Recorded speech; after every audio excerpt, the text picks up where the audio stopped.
Welcome back to How to Be a Better DM, the official podcast of Monsters.rent. I'm Justin Lewis. And I'm Tanner Wayland. And we are here to help you tell better stories for yourself and your players as you dungeon master sessions of D&D, Dungeons & Dragons. We'd like to give you some quick announcements. We actually have one before the show, and then after the show, if you want to stick around, we have some more announcements then as well. But first, let's talk about this. Tired of being alone? Are you tired of not having any of your players understand you? Are you tired of never truly belonging? Well, you're in luck. All you need to do is join the Guild. The Guild is a unique and exclusive experience that is only open to Dungeon Masters. It is a full community focused on helping ease your DMing burdens. Want to meet other DMs? Join the Guild. Want to discuss your homebrew ideas with people who would appreciate it instead of just telling your cat? Join the Guild. Want to find a place where all your wildest dreams will come true? Join the Guild. Go to monsters.rent/guild and sign up today for free. Wait, that can't be right. Chuck, can you check this again? Is this supposed to be... What?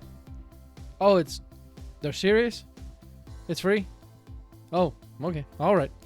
Yes, go to monsters.rent/guild and sign up today for free, even though they are crazy for giving this away for free. Common side effects may include burping, sneezing, laughing, breathing, hearing, listening, tasting, farting, critting, sarcasm, and in extreme cases, explosive diarrhea. Awesome. With that out of the way, we can get into today's show. Where are they? You ask as you're shepherded into this enormous cavern.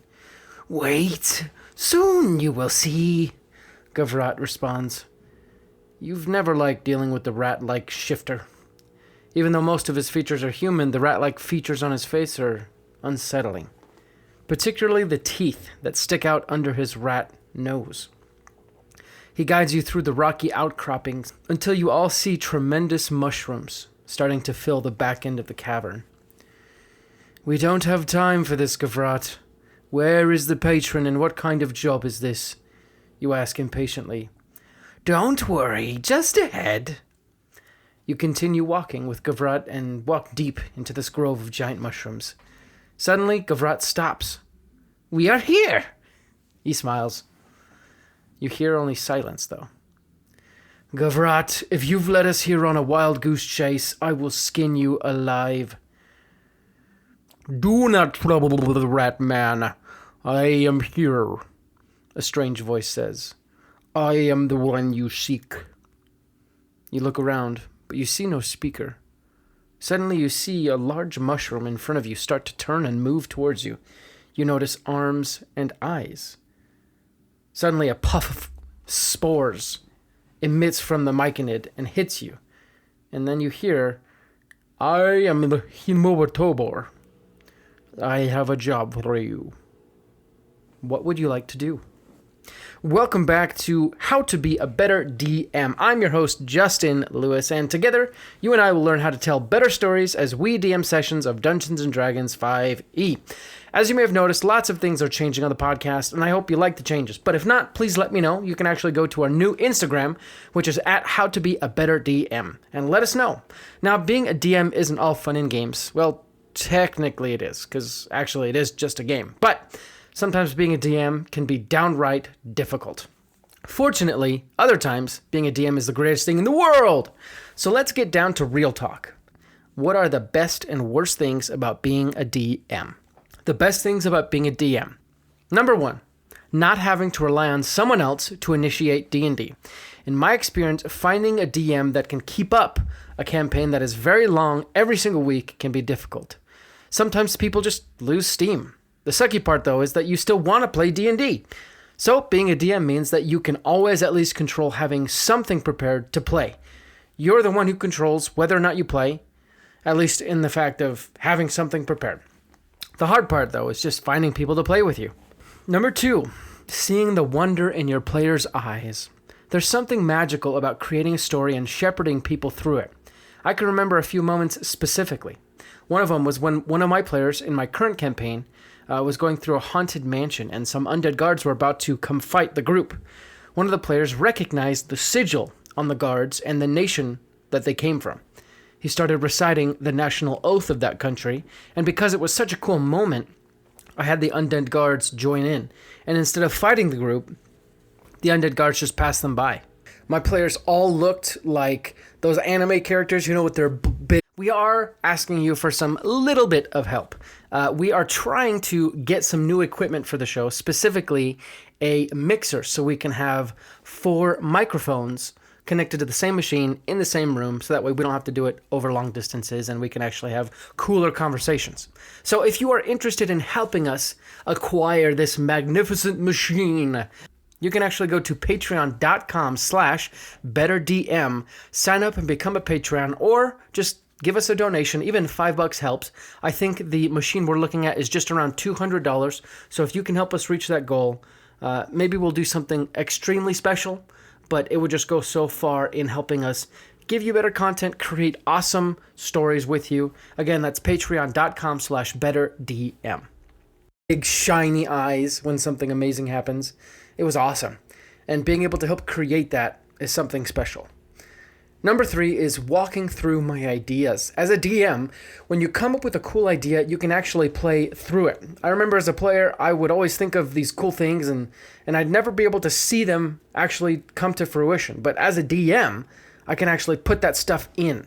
More often than not, though, that means my stories are too chock full of stuff and perhaps maybe a little too bloated. But that's something I'm personally working on.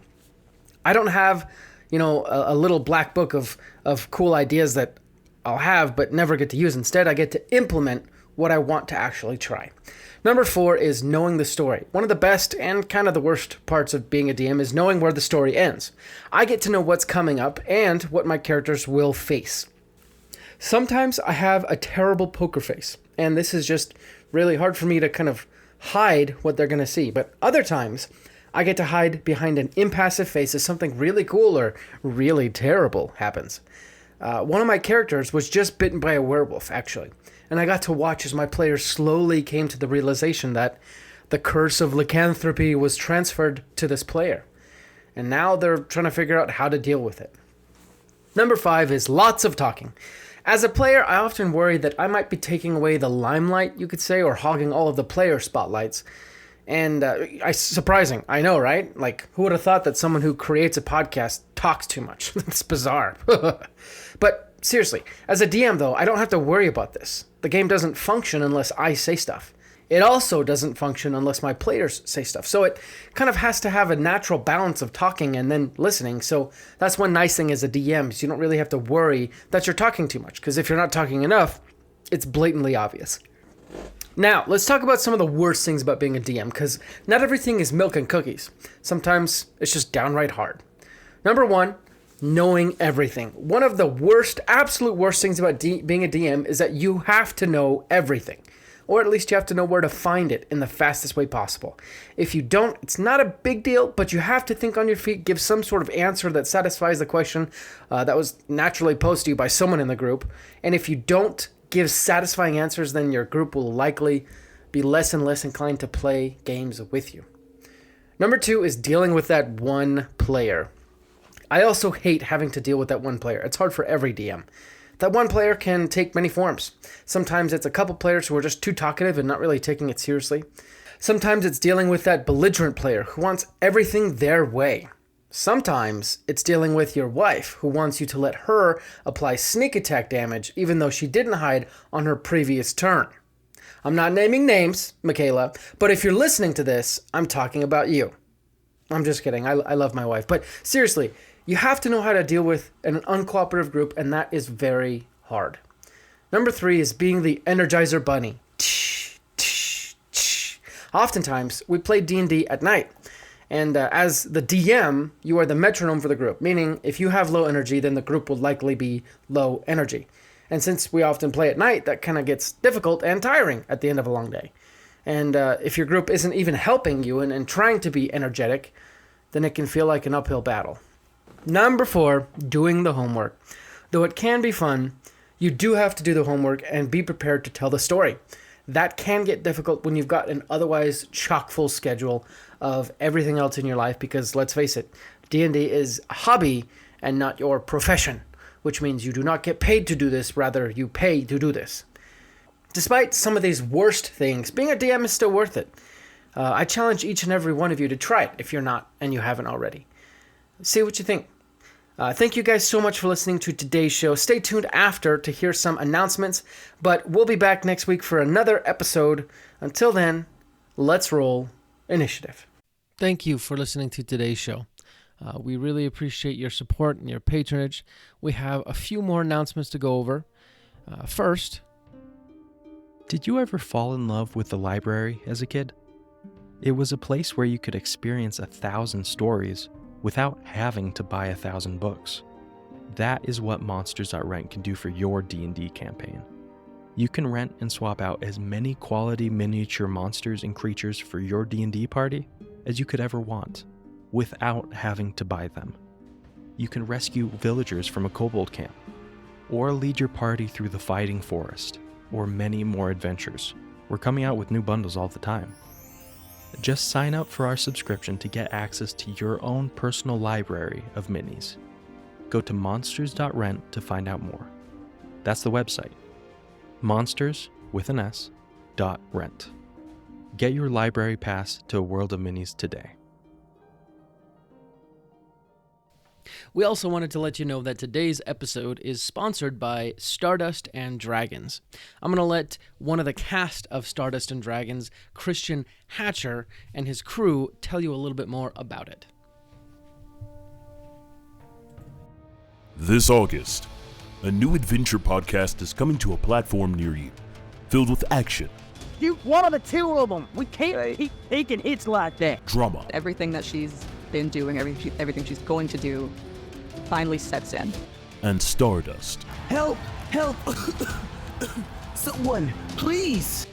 Find out more about this epic odyssey at stardustanddragons.com, where adventure awaits in the stars.